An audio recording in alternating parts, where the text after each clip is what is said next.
Clickforms training, step-by-step demonstration, part 2, picking up at 8:19. If you've never used the reports database, you might not even know you have one. And I'll go ahead and show you how to access that and how you might use that to your benefit.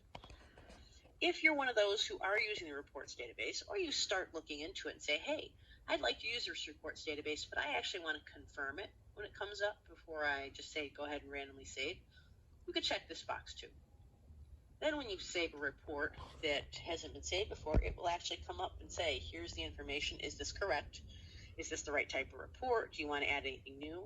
And it'll save it to the reports list or the reports database. Same thing. The reports list or database has the list of all the reports that you've saved, but it has more than just the number or the file name. It also lists things like the neighborhood, the borrower, the client name. It could have things like, obviously it's going to have the address, city, state, zip, and all sorts of different things that you might find useful about it. The report type. So that way you can actually find reports much faster. Same thing with your comparables.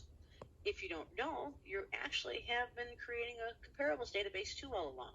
I just spoke to somebody yesterday who I was assisting, and they didn't realize that they had a comparables database. And I said, I'll bet you do.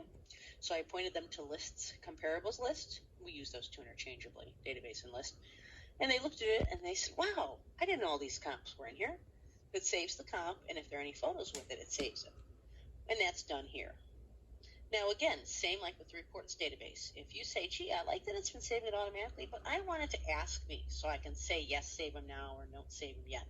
You can then check these as well. And sometimes people will do that if they know they work on a lot of different variations of a report, and they might not want to save until the end. Default, though, is for it to just automatically save and not ask. Last thing to see here is that in the comparables, there are two options. Create duplicate comp entries or update existing comps entries. It is set by default to create duplicates. This is because we don't feel that we should tell you, okay, you must update the one that's already in there, because perhaps you don't want to, and then you might be overwriting it. If, however, you look at your comps database, say, I really do want it to always update, feel free to change it to that, and that's actually pretty common. I would say that it'd be good to have that as a default, except for the fact that, as I said, I rarely see, we just don't want to assume that someone's going to necessarily want to do that, so we just always have it set to create duplicate. But there's been plenty of times I've remoted and assisted people changing it. Display, for such a minor thing, we get a lot of calls on, and it's a quick time saver, so I want to show you on that. If after you open a report you always find yourself adjusting the font size up here or maximizing it or doing something like that, keep a note, you can actually set that right here. Now, I was working with someone the other day, and every time they opened a report, they went click, click, click, click, click, click, up to 130 or something every time. And I said, you can start at that. And he said, really?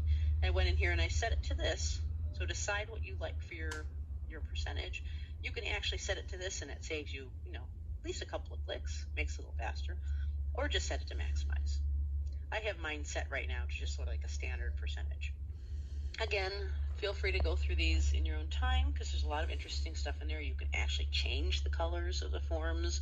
You can change the font either of the active document or for all settings in addition to the active document. So these are always good to check on. Formatting is much the same way. These formatting adjustments you make here are going to be set for the current report. But you can also say, I want it to apply to all new forms when they're added, and I want it to apply to all reports as they are opened. Now, notes here may overwrite manually set cell forwarding in case you already have templates that have specific things set, so it does warn you. But so you can end up conflicting, but I will show you how to set the manual cell formatting as well. But if there is something in here where you say, gee, I always want to round my grid cells to 100, or you can go ahead and change all those on the current form, or you can say, I always want this for all of them. Again, good to poke around and to learn. Last thing I'll touch on in this area specifically, again, go ahead and poke through these, is the Sketcher preference. We do get a lot of calls on people who've installed and are running Sketchers, but when they double-click the sketch page, it doesn't come up with the right Sketcher, or it gives an error. That's because there's this default setting here too. So under Edit, preferences sketcher preference, it's good to make sure you selected the correct sketcher that you have. Now you can always access your sketcher by going Tools and clicking on the correct sketcher, but this can make it faster if you already have a sketch page in your report. That way you can just double click that page. Just make sure you set that there.